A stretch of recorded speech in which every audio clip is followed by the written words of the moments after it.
so it's Real Madrid in the final. So let's talk about the other semi-final. It's PSG against Borussia Dortmund. PSG just won Ligue 1.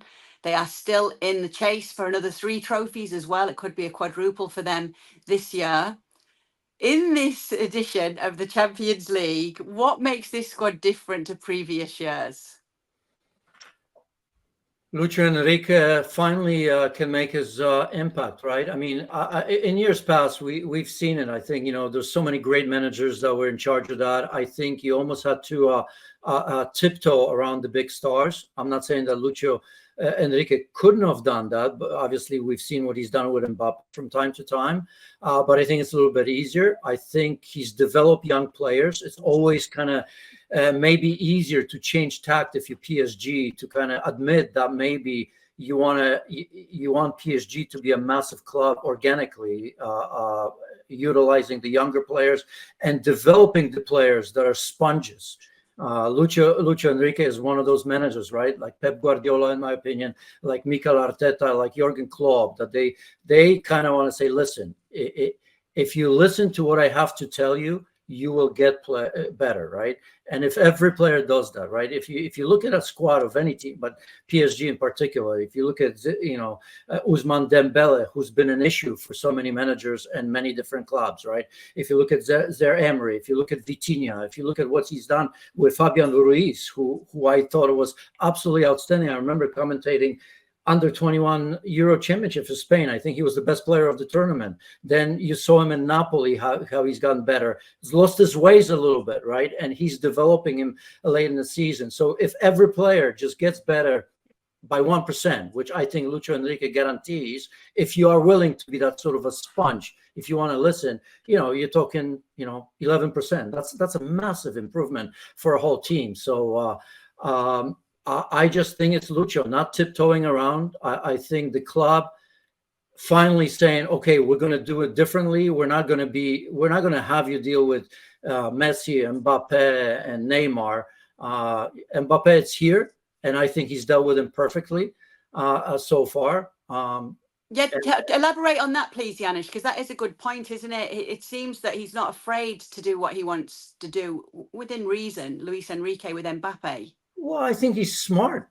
First of all, I mean, you have to show the young players, first and foremost, that, nobody's bigger than the team. Now, that's not easy to do. I think he's also recognized the fact that he can push a little bit because here's a player that he always, I'm assuming here, but by the looks of it, he knew for a long time that he's going to be leaving.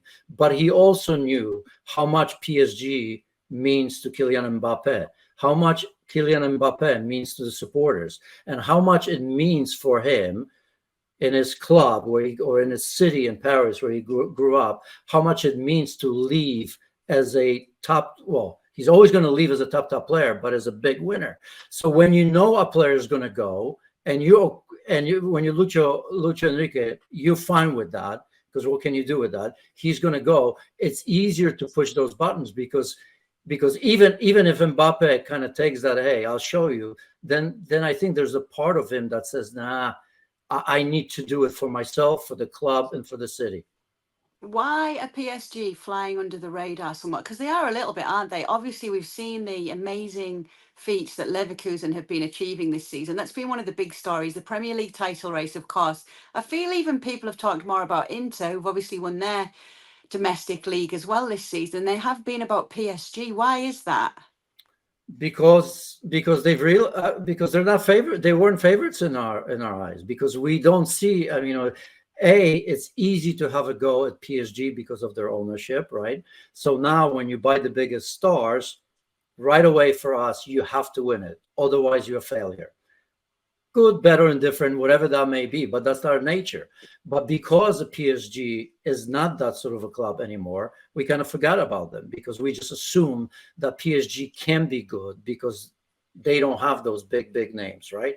And then we said, okay, the league own, maybe they're not pushed enough, and we just never thought of PSG as a team that's now capable of doing that, right? If they weren't capable of doing it when they had the 3 big names that I've mentioned before, on top of that, you still have Donnarumma, you have Marquinhos, you have all these players, then you kind of forget about it. They were never in our minds favorites of any sorts, right? they just weren't. So just the nature of the beast. So let's get to the fact it is Mbappe's final season. And if you've got PSG going with destiny and making it to the final with Mbappe there against Real Madrid. It'd be great, but Rudiger just told us that he's going to smash him. So, I just read somewhere tidbit before I got on the show. But yeah, I mean, it'd be a great story. I mean, this is what we're waiting for, right? Fans, us in the media in particular. I am sure that UEFA and Champions League are more than they're probably going to church every day to make sure that well, not to make sure that it happens, hoping that it happens, because it's a big story, and it's not easy to create these big stories, right? Because these massive games with managers playing against their former teams, that happens week in and week out. So this is something different.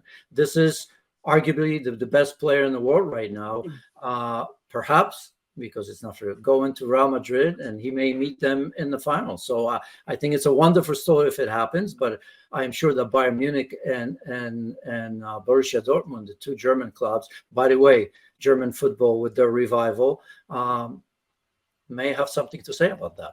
So just tell me your final two teams and who wins it all.